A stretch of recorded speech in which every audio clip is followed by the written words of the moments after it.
ಕರ್ನಾಟಕದ ಮಾಜಿ ಮುಖ್ಯಮಂತ್ರಿ ಬಂಗಾರಪ್ಪನವರದ್ದು ಅನನ್ಯ ವ್ಯಕ್ತಿತ್ವ. ನೆರವು ಯಾಚಿಸಿ ಬಂದವರಿಗೆ ಕೈ ತುಂಬಿಸಿ ಕಳಿಸುತ್ತಿದ್ದರು.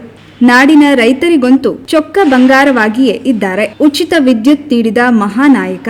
ಸೊರಬದಲ್ಲಿ ಅವರ ಸ್ಮಾರಕ ಬಂಗಾರಧಾಮದಲ್ಲಿ 12ನೇ ವರ್ಷದ ಸ್ಮರಣೋತ್ಸವ ನಡೆಯಿತು. ರಾಜ್ಯದ ವಿಧಾನ ಪರಿಷತ್ತಿನ ಸಭಾಪತಿಗಳಾದ ಶ್ರೀ ಬಸವರಾಜ ಹೊರಟ್ಟಿ ಅವರು ಕಾರ್ಯಕ್ರಮವನ್ನ ಉದ್ಘಾಟಿಸಿ ಮಾತನಾಡಿದರು. ಒಬ್ಬ ನಾಯಕ ಎಷ್ಟು ಕಾಲ ಇರ್ತಾನೆ ಮುಖ್ಯ ಅಲ್ಲ, ಯಾವ ರೀತಿಯ ಪ್ರಭಾವವನ್ನು ಪರಿಣಾಮವನ್ನು ಬೀರ್ತಾರೆ ಅನ್ನೋದು ಮುಖ್ಯ. ಅಂಥ ವ್ಯಕ್ತಿತ್ವ ಮಾನ್ಯ ಬಂಗಾರಪ್ಪನವ್ರದ್ದು ಆಗಿತ್ತು.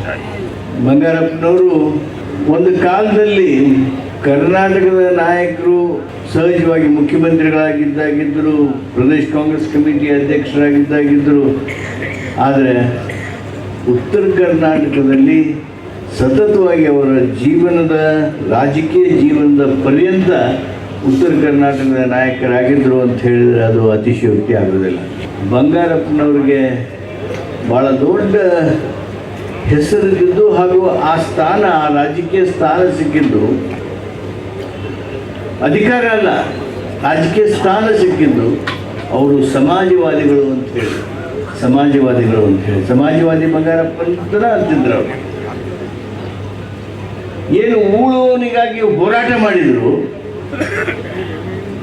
ಆ ಟ್ರೈವ್ ಏನಿತ್ತಲ್ಲ, ಕಾಗೋಡು ತಿಮ್ಮಪ್ಪನವರು, ಬಂಗಾರಪ್ಪನವರು, ಕಣಂದೂರು ಲಿಂಗಪ್ಪನವರು, ಆ ಗೋಪಾಲ್ ಗೌಡರ ಶಿಷ್ಯರು ಏನಿದ್ರಲ್ಲ,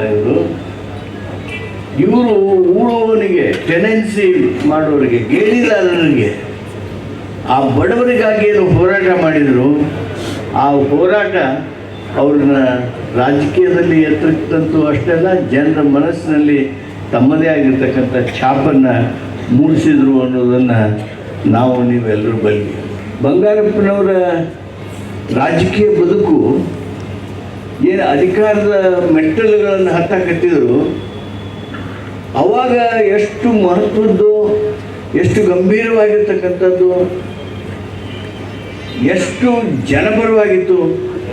ಅದಕ್ಕಿಂತ ಹೆಚ್ಚು ಅವರು ರಾಜಕೀಯ ಹೋರಾಟ ಪ್ರಾರಂಭದಿಂದ MLA ಆಗುವಂಥ 1ನೇ 2ನೇ ಸಂದರ್ಭದೊಳಗೆ ಅವರ ಭಾಷಣಗಳು ಅವನ್ನೆಲ್ಲ ಕೇಳಿದ್ರೆ ಎಲ್ಲರೂ ಅವ್ರನ್ನ ಜನನಾಯಕರನ್ನಾಗಿ ಮಾಡ್ಕೊಂಡು.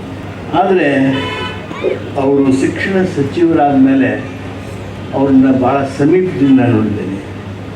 ಪ್ರತಿ ಕ್ಯಾಬಿನೆಟ್ನೊಳಗೆ ಅವರು ಪಾಲ್ಗೊಳ್ಳುವಂಥ ರೀತಿ, ಅವರು ವಿಶೇಷವಾಗಿ ವಿಷಯವನ್ನು ಅರ್ಥ ಮಾಡಿಕೊಂಡು ಕ್ಯಾಬಿನೆಟ್ಗೆ ತಿಳಿಸುವಂಥ ಆ ಶೈಲಿ, ಬಡ ಮಕ್ಕಳಿಗಾಗಿ ಏನು ಕಾಳಜಿ ಮಾಡಬೇಕು, ಏನು ಮಾಡ್ತೇನೆ ಅನ್ನುವಂಥದ್ದನ್ನು ತಿಳಿಸಿ ಬಡವರ ಬಗೆಗೆ ಅವರೇನು ಕಾಳಜಿ ಇವತ್ತು ತೋರಿಸ್ತಾ ಇದ್ದಾರೆ.